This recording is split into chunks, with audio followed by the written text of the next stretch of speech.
8장 예, Potential Flow and CFD를 보도록 하겠습니다.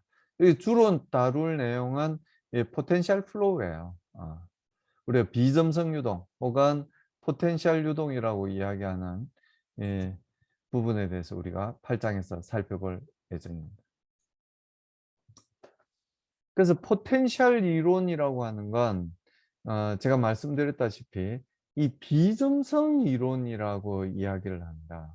그래서 이 대부분의 유동 영역에 이 어느 부분을 제외하냐면은 벽면 근처에 아주 얇은 이 경계청 유동을 제외하고는 대부분의 영역에서는 이 속도 구배가 작기 때문에 스트레인 레이시 작기 때문에 유체를 아니다. 유동을 비점성으로 생각을 할 수 있다는 이야기예요. 그래서 이상유체, 즉 유체의 비스카시티가 0인 비점성으로 생각한 이상유체로 간주를 해서 생각을 하고 유동 해석을 하는 게 바로 이 포텐셜 이론, 비점성 이론입니다. 그러니까 다시는 이 왜 점성이 있는 유동을 비점성 해석을 하는지에 대해서 의문을 가지시지는 않았으면 좋겠습니다. 그래서 만약에 이제 역압력 구배가 주어져서 우리가 7장 마지막 부분에서 이야기했던 그 역압력 구배가 주어져서 점성의 영향으로 박리가 생기고 볼텍스 쉐딩이 생기고 그리고 웨이크가 생긴다면 이 경우는 점성을 무시할 수 없다는 이야기예요. 그러니까 세퍼레이션이 생기지 않고 볼텍스 쉐딩이 생기지 않고 웨이크가 생기지 않아야만 비점성 이론으로 해석을 할 수 있다는 이야기입니다. 그래서 유동이 만약에 박리가 됐는데 이걸 포텐셜 이론으로 한번 설명을 해봐라. 설명 못한다는 이야기입니다. 이런 박리나 볼텍스 쉐딩이나 웨이크나 이런 건 점성이 있는 경우에만 생겨나는 유동 현상이라는 이야기. 뭐 앞서서 말씀드렸지만 그게 이제 역압력 구배에서 발생하는 거예요. 만약에 순압력 구배가 주어졌다면 유동의 방향과 같은 방향으로 프레셔가 힘을 주고 있다면 요쪽에서 요쪽으로 유동이 요렇게 흘러가고 있는데 프레셔도 요쪽에서 요쪽으로 밀어주고 있다면 박리 현상이 절대 생기지 않는다는 이야기예요. 그래서 유동은 계속 어태치된 상태로 표면에 붙어 있는 상태로 유동이 계속 흘러가게 된다는 이야기예요.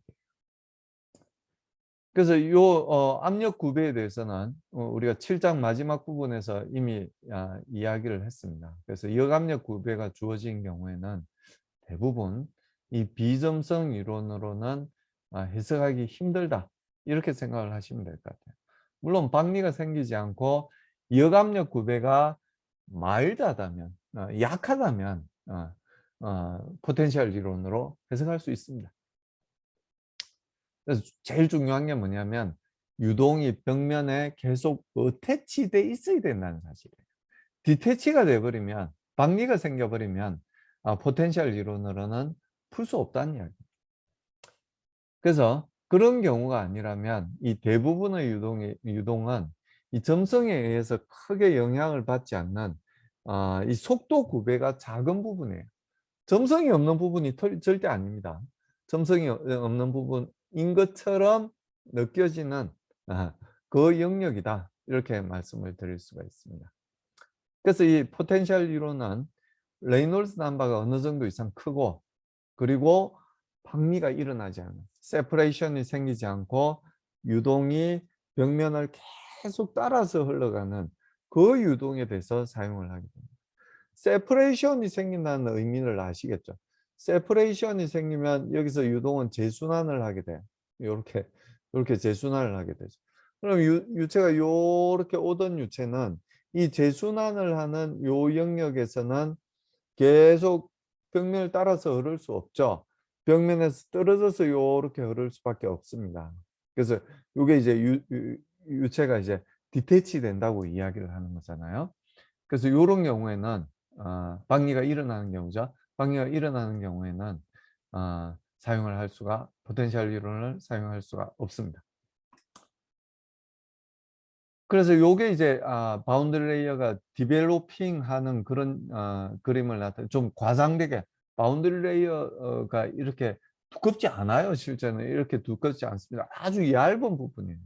아주 얇은 부분인데요. 요렇게 두 개의 물체가 있고 그 사이를 유동이 지나간다고 생각을 합시다. 그러면 이 바운드리 레이어가 양쪽에서 이렇게 디벨로핑이 될 거고요. 이 바운드리 레이어가 결국은 이렇게 만나겠죠. 만나게 됩니다. 그럼 요 안쪽 부분, 이 바운드리 레이어 바깥쪽 부분은 우리가 인비시드하다고 볼 수 있는 영역이라는 이야기예요. 그러니까 파필드 벨라시티는 계속 증가를 하겠지만, 계속 커지긴 하겠지만 인비시드하다고 볼 수 있는 영역이라는 이야기입니다. 근데 그 반면에 이 바운드리 레이어 내부는 내부 혹은 바운드리 레이어를 벗어났더라도 이 뒷부분, 웨이크가 생기는 이 뒷부분, 그리고 이 바운드리 레이어가 두 개가 이제 만나는 요 부분, 요 뒷부분도 계속 웨이크가 존재를 하게 돼요. 요 부분에 있어서는 절대 점성을 무시할 수 없는 영역이 된다. 이렇게 말씀을 드릴 수 있습니다. 그러니까 여기서는 이제 포텐셜 플로우를 해석할 수 있는 부분이 만약에 요렇게 생겼다면 요 바깥 부분만 포텐셜 플로우로 해석을 할 수 있을 거라고 봐요. 그러니까 요 부분을 해석을 해서 뭐 하겠어요. 그러니까 뭐 요 부분까지 포함하면 요 부분과 인비시드하다고 표현되어 있는 인비시드한 것처럼 보이는 요 영역에 대해서만 이제 포텐셜 플로우로 해석을 할 수 있게 됩니다. 자, 요 부분부터 이제 여러분들이 이제 좋아하는 수학인데요.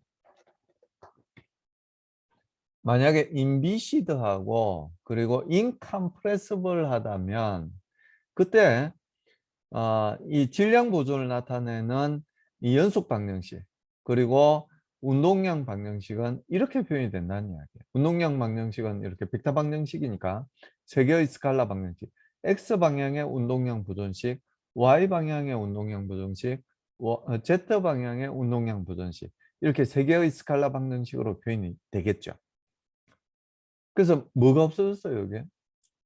그 전에 요 좌변이 나타낸 건 뭐라고 그랬어요? 단위 부피당, 그러니까 여기가 이제 m이 아니라 로우가 들어있으니까요. 단위 부피당 m 곱하기 a를 나타내는 게 좌변이에요. 단위 부피당 m을 나타내는 로우가 있죠. 얘들은 전부 가속도예요. 가속도. 요 세항. 여기서도 요 컨벡션 턴들. 요 9개의 항은 전부 가속도를 나타내는 값들이에요. 어떤 관점에서의 가속도예요? 라그랜지안 관점에서의 가속도입니다. 라그랜지안 관점에서. 그러니까 이 첫 번째 항이 가속도라는 건 누구나 다 알고 있어요. 근데 유체역학을 배우지 않은 사람은 요 항이 가속도를 나타낸다는 걸 모릅니다. 유체역학을 배운 사람은 요 항이 가속도를 나타낸다는 걸 다 알고 있죠. 그러니까 이 유체가 요 위치에서는 속도가 1m/s였어요. 근데 요 위치에서는 속도가 2m/s야. 그럼 이 유체가 어느 순간에 여기로 갔어. 그럼 이 유체는 1m/s였다가 요 위치로 가서 몇 m/s이 됐어요? 2m/s이 됐잖아요.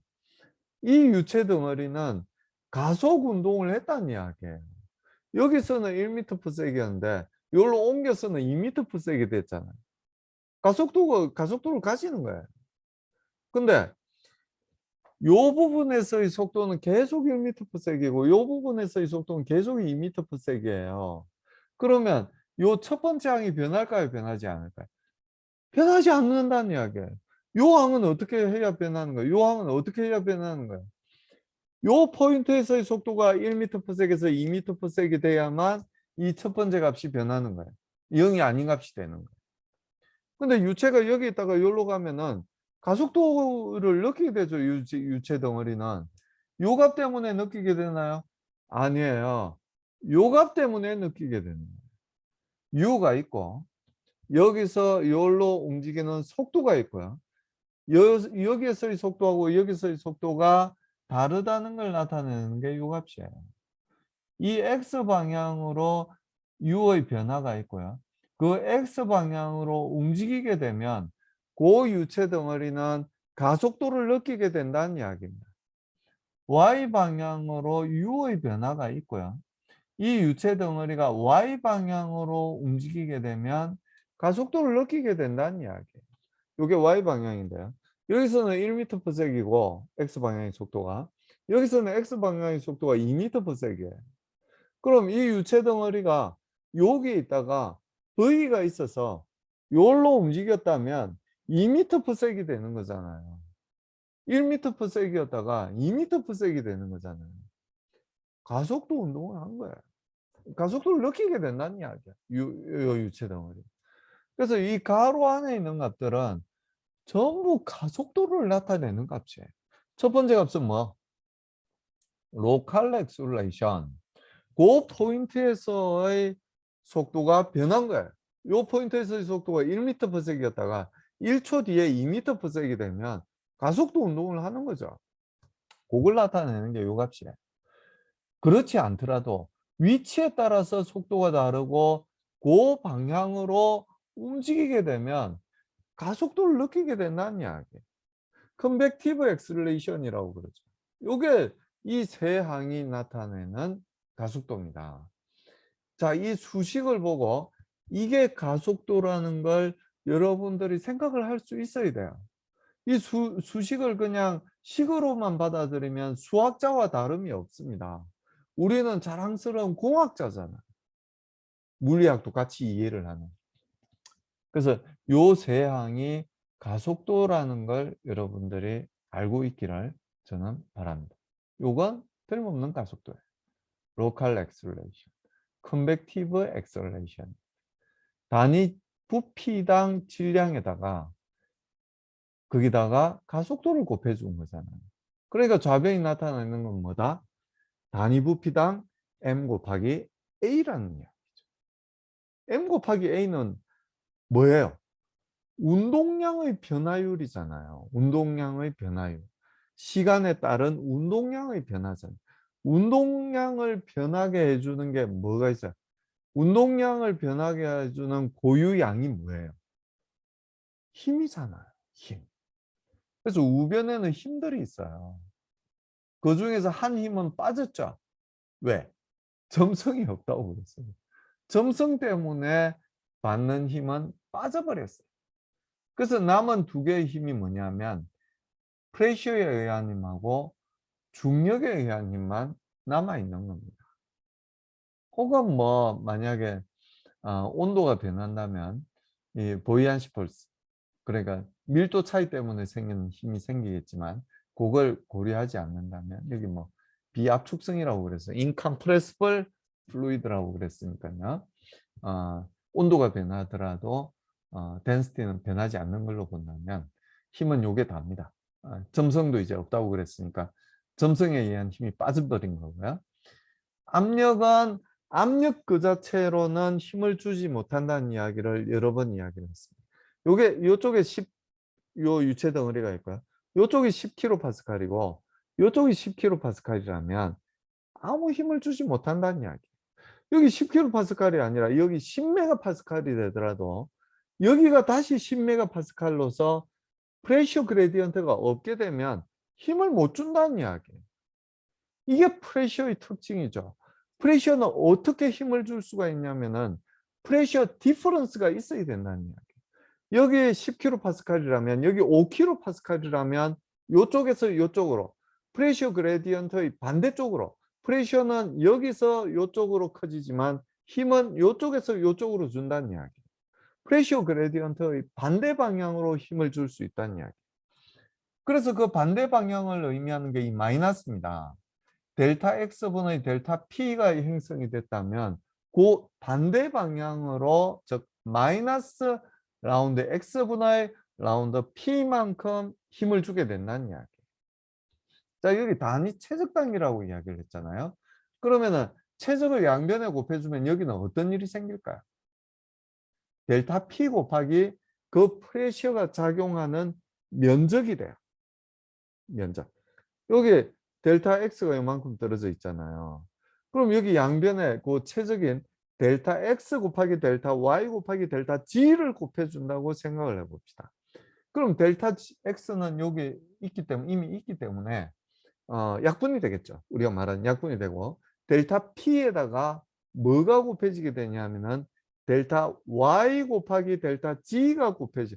이 컨트롤 볼륨에서의 프레셔가 받는 면적이 곱해지게 된다는 이야기입니다. 프레셔에다가 면적을 곱하면 뭐가 돼요? 힘이 되죠, 그게. 힘이 됩니다. 그래서 요게 이제 프레셔에 의해서 받는 단위 최적당 힘이 되는 거예요. 단위 최적당 받는 힘이 되는 겁니다. 그래서 이 왜 마이너스가 붙었는지도 여러분이 이해를 하셔야 되고요. 여기 양변에 최적을 곱해줬을 때 델타 X가 약분이 되고 델타 Y, 델타 G가 곱해져서 힘을 네트 포스를 나타내게 된다는 것도 여러분이 이해를 하셔야 됩니다. 이 항도 마찬가지예요. 그래비티는 주로 우리가 Y 방향 혹은 G 방향을 그래비티하고 중력의 이제 수직인 방향이라고 생각을 한다면 요건 0이 되고 일반적으로 봤을 때 요거 또는 요게 이제 남게 되는데요. 여기다 만약에 델타 X, 델타 Y, 델타 G를 곱해주면 어떤 일이 생기겠어요? 로우에다가 델타, 여기도 마찬가지지만 로우에다가 최적을 곱해주는 거잖아요. 뭐가 돼요? 질량이 되죠. 질량이 됩니다. 그래서 질량 곱하기 그래비티, 즉 중력에 의해서 받는 힘이 되는 거예요. 그럼 로 곱하기 g는 그럼 뭘 나타내게 되는 겁니까? 단위 최적당 m 곱하기 g에다가 뭘 나눠준 거예요? 최적을 나눠준 거죠. 최적을 나눠줬다는 이야기는 무슨 이야기야? 단위 최적당 값이란 이야기죠. 델타 t를 나눠주면 뭐가 돼요? 델타 t를 나눠주면 단위 시간당 속도가 얼마나 변했느냐. 그게 가속도의 데피니션이잖아요. 단위 시간당 속도의 변화 양이 델타 U가 얼마인지 혹은 델타 V가 얼마인지 1초에 얼마가 변했는지를 나타내는 게 가속도잖아요. 시간으로 나누면 단위 시간당 그 물리량을 나타내는. 델타 X로 나눠주면 단위 길이당 델타 P가 얼마인지를 나타내면 되는 거예요. 여기 델타 X를 곱해주면 뭐가 되는 거예요? 그 델타 P 요만큼 떨어져 있을 때 델타 X만큼 주어졌을 때의 델타 P가 얼마인지를 나타내게 돼요. 이렇게 나누어주면 단위 길이당 델타 P가 얼마인지를 나타내는 거고 거기서부터 두 면 사이에 프레셔 디퍼런스를 구하려면 길이를 곱해주면 되죠. 길이를 나누어 준 값에 길이를 곱해주면은 델타 P가 나오니까요. 그래서 여기서 빠진 값이 우리가 지금까지 이야기하던 거하고 빠진 게 뭐냐면 바로 인빗이 더하기 때문에 비스카스티에 의한 점성에 의한 힘만 전부 빠져 있다. 이렇게 보시면 될 것 같아요. 점성에 의한 힘이 빠졌다는 이야기는 매우 중요합니다. 왜냐하면 이 세 개의 방정식은 원래 나비에스톡스 이퀘이션에서는 뭐냐면 몇 차 미분 방정식이었냐면은 서로 세 방정식이 지금도 카플되어 있긴 하지만 원래 나비에스톡스 이퀘이션은 몇 차 미분 방정식이었냐면은 2차 미분 방정식이었어요. 왜 2차 미분 방정식이었냐면은 이 점성항이 2차 미분항으로 주어졌었거든요. 근데 지금 점성이 무시되는 이 오일러 방정식에서는 요 방정식이 오일러 방정식이에요. 이 오일러 방정식에서는 2차 항이 없어져 버렸어요. 2차 미분항이 없어져 버렸어요. 그래서 요 방정식은 서로 카플되어 있는 연립 방정식이긴 하지만 1차 미분 방정식이 된다는 거예요. 이 미분 방정식이 1차 미분 방정식이냐 2차 미분 방정식이냐에 따라서 그 난이도는 훨씬 달라지게 돼요. 한 100분의 1 정도 쉬운 방정식이 돼버리는 거예요. 이 비행기 날개 주변에 0부터 캐피탈 U까지 변하는 영역을 무시해버리고 벽면에서의 속도를 0이 아니라 캐피탈 U로 주어지는 순간에 훨씬 풀기 쉬운 방정식이 되는 거예요. 그리고 소위 첨단이라고 이야기하는 그 항공공학에서는 사용하는 방정식이 뭐냐면 이 오일러 방정식이에요. 훨씬 쉬운 방정식입니다. 거기서 우리가 프레셔를 구해서 이 프레셔에 의해서 압력을 얼마나 많이 받는, 압력에 의해서 힘을 얼마나 받는지를 이제 구하는 게 주로 하는 일들이에요. 이 비행기, 왜냐면은 비행기는 양력이 중요하잖아요. 얼마나 잘 뜨게 하는지, 비행기 날개를 어떻게 아주 예쁘게 만들면 비행기가 잘 뜨게 하는지가 중요하잖아요. 그 잘 뜨게 하는 힘이 리프트 포스가 전부 이 프레셔에 의해서 생기는 겁니다. 프레셔에 의해서. 그 힘을 구할 때는 이 비스커스텀을 넣느냐 안 넣느냐에 따라서 별 차이 안 난다는 이야기예요. 그러니까 요 방정식 그냥 풀어도 되는 거지. 근데 우리 기계공학과에서는 대부분 어떠냐면 나베스톡스 이퀘이션 봅니다. 요 비스코스 스트레스 텀이 있는 방정식을 주로 풀게 되는 거죠.